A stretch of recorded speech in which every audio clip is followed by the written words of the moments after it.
My name is Joan Mangan, and I have taught in the MAWA schools for 30 years. The majority of my career has been here at the middle school. This has always been my home. I have a special place in my heart for Ramapo Ridge. I have always loved middle school kids. After 30 years of teaching, they can still make me laugh. I enjoy them. I've built a lot of really wonderful relationships, which will be probably the hardest thing for me to leave. I'm Suzanne Whalen. I'm the current assistant principal of Ramapo Ridge Middle School. I've been in district for 17 years. I've known Joan for all of those years.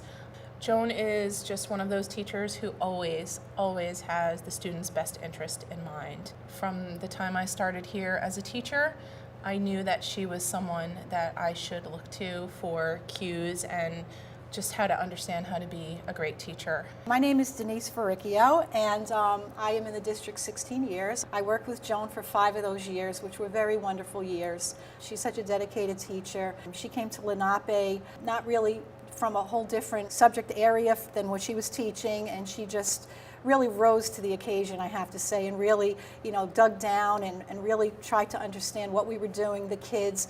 It was just a wonderful experience working with her. So I'm Courtney Krella. I am currently the Gifted and Talented Coordinator. I've pretty much been here my entire life. I've known Joan since I was 10 years old. She was a teacher, then she was a colleague, and now a dear friend. She just always had an open door. She was nurturing and kind and caring. She made every student who walked into her classroom feel special. She was a remarkable teacher, probably what you really envision as an educator. Always the highlight for me is the kids.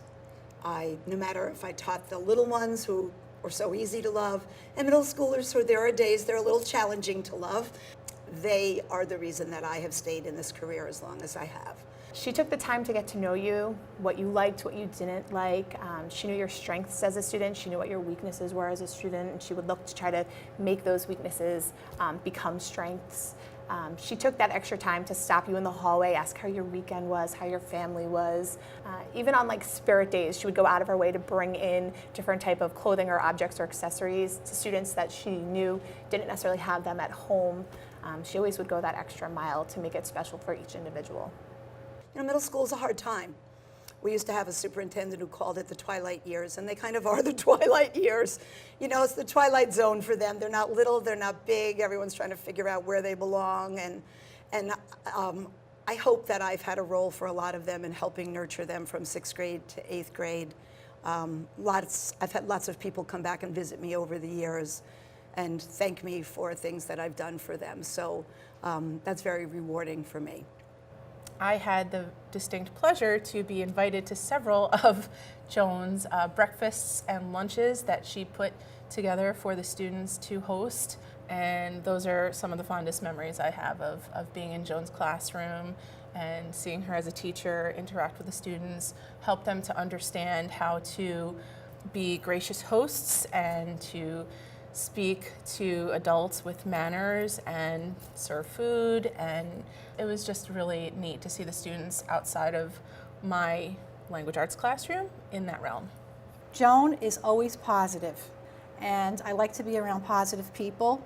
Every day there was always a smile on her face, always a story to share. Joan and I would just have some great conversations about all kinds of things, and I have to say I really miss that since she went back to Ramapo Ridge. Those are some of the fond memories I have of Joan and I having those nice conversations. Joan brings a true sense of professionalism and collegiality with all of the teachers here in the building, and again, like I said earlier, she always has the student's best interest in mind, and that will be missed. She's always kind of been like a mama bear to all of us as teachers and also to the students. I know that will be a void that is surely felt as she retires this year. And I wish her the best in her retirement because she really deserves it.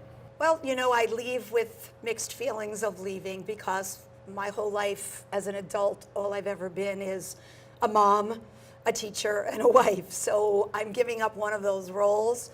So I have mixed feelings about that. My husband is also retiring. He's retiring next week. And so our plan is to relax a little and do some traveling, things that we were not really able to do as we raised 3 children. I feel like it's the right time for me.